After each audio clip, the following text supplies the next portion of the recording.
Hello, this is Virgil, Labrador, Editor-in-Chief of Satellite Markets and Research, and we're here in Singapore at CommunicAsia 2015 with Deepak Mathur, who's a regular now on this videocast. We did one at the SES launch recently, and more recently, we just did this a few months ago in CABSAT in Dubai. Deepak is head of Senior Vice President of SES for the Asia Pacific and the Middle East commercial activities. So we discussed the Middle East and the prospects in that market in our last video, and today we're going to discuss the bigger part of his responsibility, which is the Asia Pacific region. So Deepak, welcome to this videocast. Thanks very much, Virgil. It's great to see you again, and we have to stop meeting in these interesting cities around the world. You're absolutely right. Asia represents a very significant part of the portfolio that I'm responsible for in terms of SES's assets. And SES continues to invest very aggressively, both in Asia, but as we spoke, in the Middle East as well. At the time that we last met, we had just recently launched Astra 2E, which provided new growth capacity into the Middle East market. And we're on track for 2 satellite launches for Asia Pacific over the course of the next couple of years. And fundamentally, the reason SES continues to invest aggressively in these regions is because we see very significant continued growth across all key verticals. You will recall we've talked previously about the fact that SES's revenue mix in Asia is divided 50% with video and 50% with data.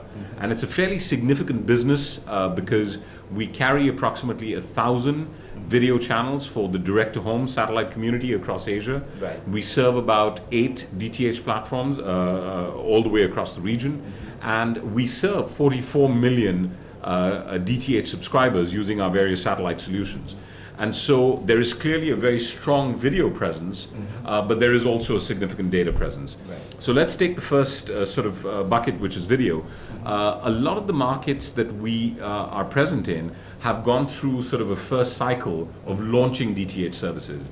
A number of these markets have had a DTH presence for about 5 or 6 years now. Right. And they're now at the threshold of taking the next significant jump, right, where they will be adding a lot more content, will be delivering more high definition, will be delivering more interactive applications, and really reaching down into more and more niche markets, not from the context of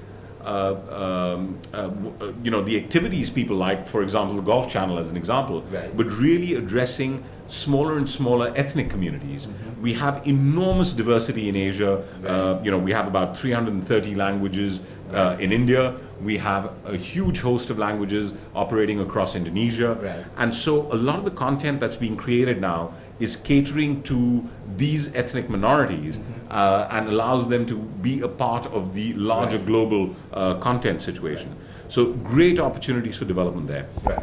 And apart from that, Deepak, you gave a very detailed briefing yesterday to the press about the prospects in this region, Internet of Things, mobility, and even a lot of vertical markets, aeronautical, maritime. Absolutely. So talk about those opportunities in Asia. Fantastic. So this really sits, I would call it, in the second bucket, which is data services. The first key driver for the growth in data services across Asia is e-government initiatives. Governments across Asia Pacific and, quite frankly, across the world are recognizing the immense power of information and delivering information to people.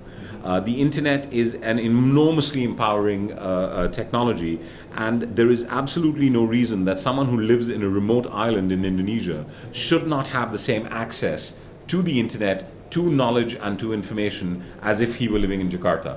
And satellite is fundamentally the only technology that can deliver this kind of interactive internet capability, irrespective of where a person lives. Right. So I think there's a tremendous empowering impact coming from there. Right. The second very key vertical that we're seeing tremendous growth opportunities is aero. We talked about the fact that nearly 85% of people who get onto a plane have either a smart tablet, a smartphone, right, or an e-reader. Right. And everyone is turning on those devices while they're on an aircraft. Right. I don't know if you've used an iPad without connectivity, but it's a very unfulfilling experience. Right. The real value is in the fact that it offers connectivity. Right. And I'm sure plane passengers across the world are now realizing the need to have connectivity all the time, to be able to update, well, on the one hand, your Facebook status, Right. but at the same time to be able to, follow up on what's happening at home, to make a Skype call, to continue to have a WhatsApp conversation Right. with your family and friends. Right. So I think connectivity to the aero market is growing tremendously, and SES is launching a number of satellites that will specifically address this segment of the market. Right. So SES-12, for example, is a combination of a high throughput satellite with traditional wide beams that was developed with our customers, including with aero customers, Right. to deliver to them the services that they're looking for. Right. Another key vertical that we're seeing a lot of expansion and growth in is in the maritime market. So Indonesia, for example, the president of Indonesia has made it one of his key objectives to ensure that he has the ability to track all the maritime boats and vessels that are in Indonesian waters. Right. There are issues of piracy, there are issues of smuggling, there are Right. issues of terrorism and national security Right. that come into this. And as a result of which, one of the satellites that we're going to be launching in the third quarter of this year, Right. SES-9, will offer connectivity Right. for a maritime ship all the way from the Red Sea in the Middle East Right. down to Australia, using our beams that were designed explicitly for the maritime market. So huge and tremendous opportunities for growth there as You well. also mentioned in your briefing about the Internet of Things and opportunities in there. How can SES get the slice of that? I believe it was 50 billion devices globally, Absolutely. and Asia is half of the world. Precisely. So how do you plan to get into that space? Well, fundamentally, the Internet of Things requires the ability for devices to be able to connect to each other. And there are many parts of Asia that are completely unserved with any form of connectivity. So the ability to put up a two-way VSAT terminal in a remote village and then drop a Wi-Fi node on top of that VSAT terminal, Right. instantly giving access to people to be able to connect to the internet, Right. to giving their devices the ability to connect to the internet, the opportunity is tremendous. Yeah. So the Internet of Things really delivers to the satellite industry and, quite frankly, the telecommunications industry generally, the opportunity to significantly expand the portfolio and the number of devices that we address with our connectivity Right. products. So the more immediate launch would be SES-9, right, in a few months. Will this be addressing all of those markets that you just mentioned? Exactly right, Virgil. SES-9 will deliver capacity to the markets that are most thirsty for connectivity. So we are significantly expanding the availability of capacity across South Asia, which is a very, very important market for us. It will add significant amounts of capacity over Indonesia, another critical market with 250 million people that require increased connectivity. Right. It has 17,000 islands, which Right. makes it very, very difficult for a government to be able to provide ubiquitous connectivity with an archipelago with that many islands. Right. Similarly, we'll be adding a lot of capacity over the Philippines, another country where we have existing DTH networks that are thirsting for growth capacity. Right. So in each of these markets, we will be delivering capacity for video applications and DTH, but also to supplement the data offerings, and I think really maintaining the split of 50% being in our video portfolio and 50% being in data. Right. So SES-9 is a few months, third quarter, around the Absolutely. third quarter. And what's Yeah. next? Well, so SES-9 is a very large satellite, and we're extremely excited about its launch. As soon as we've got that launched, we're going to be working on, and it's already in construction, SES-12. And SES-12 is actually the largest satellite that SES has ordered ever in its history.